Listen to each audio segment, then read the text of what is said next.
Bonsoir à tous. On connaît la guerre des chiffres. Ils étaient 100 000 selon les syndicats, 56 000 selon les forces de l'ordre à défiler dans les rues de Bruxelles. Ils ont répondu à l'appel lancé par les syndicats européens pour crier leur colère face aux mesures d'austérité prônées par les gouvernements européens. Reportage François Lizen.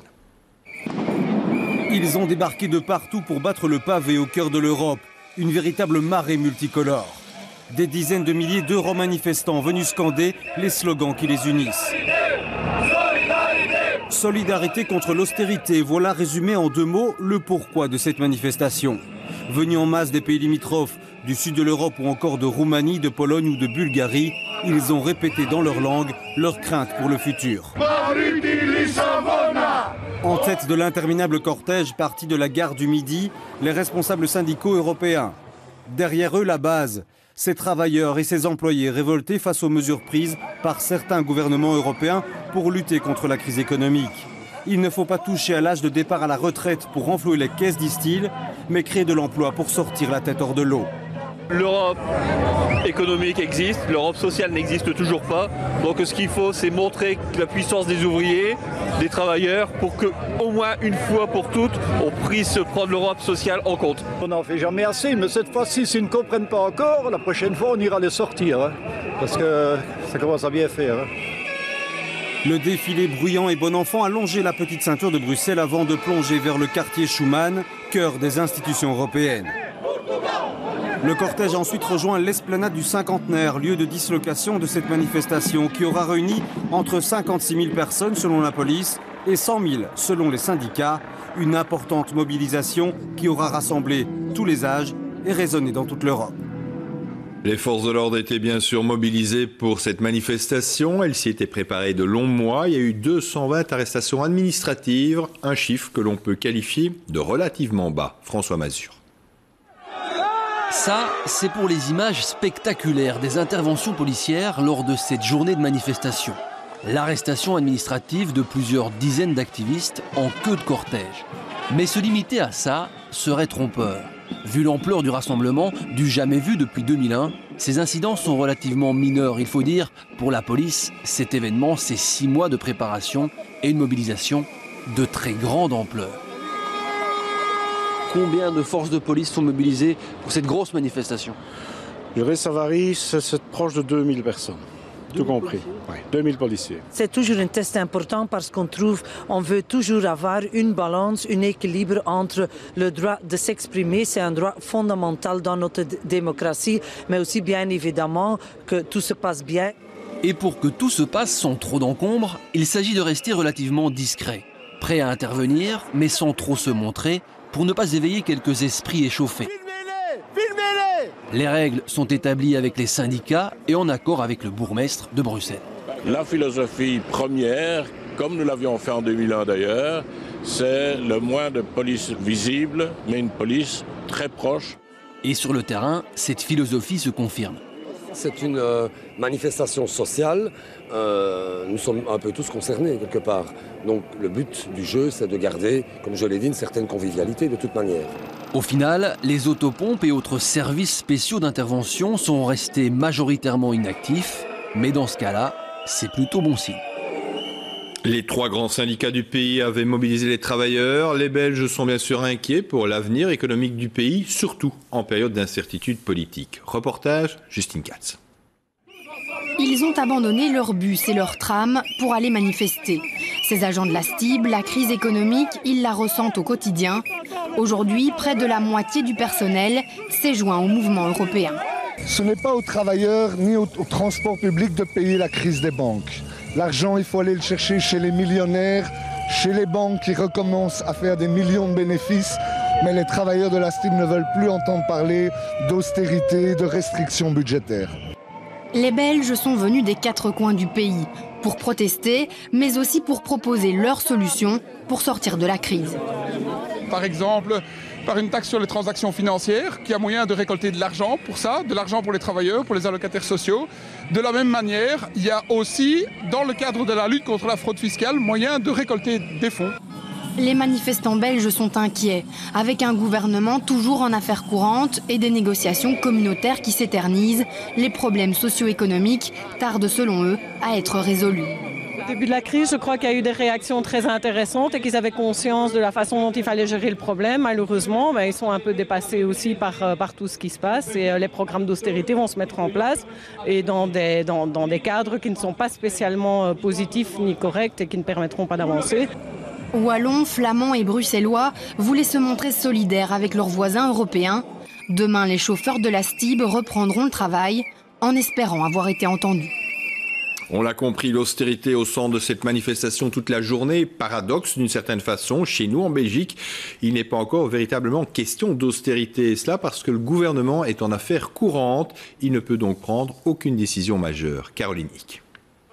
L'austérité, nos voisins connaissent. En Grèce, le gouvernement a décrété une hausse de la TVA et le gel des salaires du secteur public. En Irlande, on a augmenté les impôts.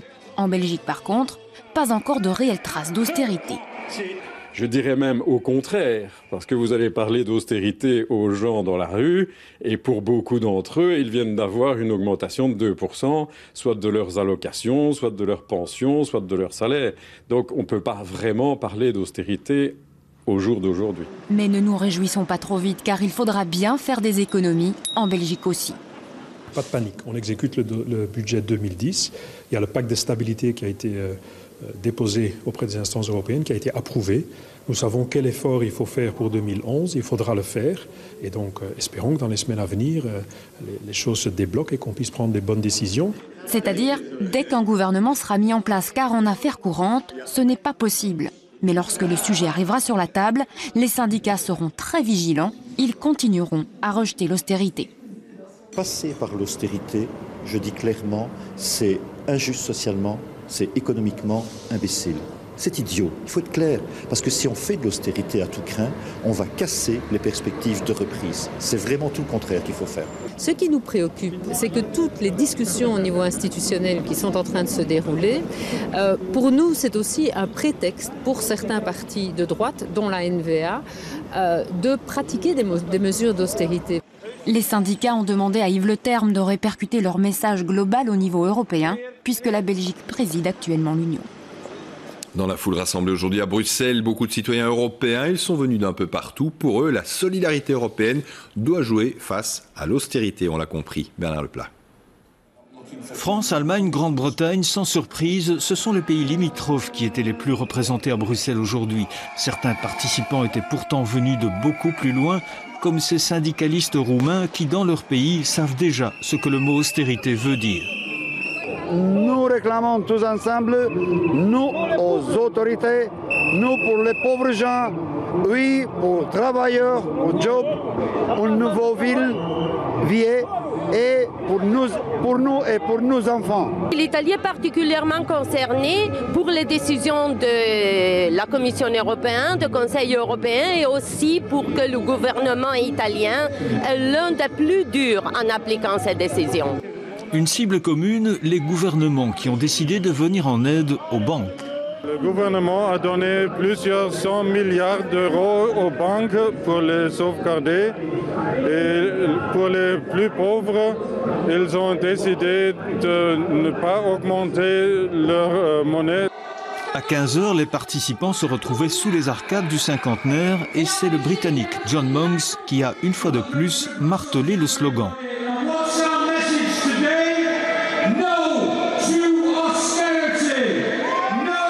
Non à l'austérité, un message transmis quelques heures plus tard par une petite délégation au président de la Commission européenne, José Manuel Barroso. Ironie du sort, dans quelques jours, la Commission organise ses journées de l'emploi. Et il n'y avait pas qu'à Bruxelles que l'on manifestait. En Espagne, c'était même jour de grève générale. Plusieurs incidents sont à signaler, comme ici à Barcelone. Les opposants à la réforme du gouvernement socialiste s'en sont pris aux forces de l'ordre.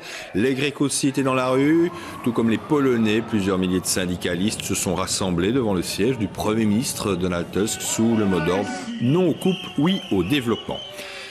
L'Espagne est donc en grève. 8 ans que le pays n'avait pas connu ça. Les Espagnols ont la sensation de subir de plein fouet la politique d'austérité du gouvernement. Augmentation de l'âge de la retraite, hausse de la TVA, baisse des salaires des fonctionnaires. La coupe est bientôt pleine pour Anna, institutrice en banlieue de Madrid. Reportage, Sandrine Mercier, Laetitia Giroux et Jean Gordillo. Anna est institutrice depuis 29 ans dans cette banlieue de Madrid. Même si elle adore son métier, elle pensait prendre sa retraite bientôt. Mais le gouvernement espagnol en a décidé autrement. Pour faire face à la crise qui secoue tout le pays, l'âge de départ à la retraite devrait être repoussé de 65 à 67 ans. Je ne me vois pas ici à 67 ans avec une canne, mal au dos, des rhumatismes, à m'occuper des tout-petits. Non, vraiment, je ne me vois pas comme ça. Anna estime qu'elle a pourtant déjà fait des concessions pour aider son pays. Au printemps dernier, le gouvernement a baissé tous les salaires des fonctionnaires pour réduire la dette publique. Du jour au lendemain, Anna a perdu 200 € par mois. Je gagne 5% de moins que l'an dernier. À ça s'ajoute l'augmentation de la TVA de 2%. En gros, j'ai perdu 7% de mon pouvoir d'achat. Ils sont en train d'écraser tous nos droits, tous les acquis sont remis en cause. Chaque annonce du gouvernement est perçue comme un coup de massue. Dernière en date, la hausse de la TVA passait de 16 à 18%. Désormais, quand Anna fait ses courses, elle fait attention à chaque centime dépensé. C'est difficile car tout coûte plus cher. Chaque mois, je vais au distributeur et je retire toujours la même somme d'argent. Et bien là, je n'ai plus rien en poche alors que j'achète la même chose qu'avant. Anna est aujourd'hui en grève. Comme des milliers d'Espagnols, elle est très inquiète pour son avenir. D'autant que José Luis Zapatero a d'ores et déjà affirmé qu'il poursuivrait sa politique d'austérité. Le président de l'Union européenne, Herman Van Rompuy, était très clair. Il a dit qu'il comprenait les manifestants, mais que les mesures d'austérité seraient maintenues. On l'écoute au micro d'Anne Blancpain. Je comprends l'inquiétude, ça en tout cas. Mais d'une manière en général, je ne suis pas inquiet parce qu'à terme, tout cela créera la croissance économique et l'emploi. On doit passer par ce moment de mettre de l'ordre dans les finances publiques, de veiller à davantage de compétitivité, mais on fait ça par le plaisir, pour le plaisir de diminuer des dépenses ou pour le plaisir de demander une modération salariale ou des revenus en général. C'est en fonction d'un but. Ce but est éminemment social.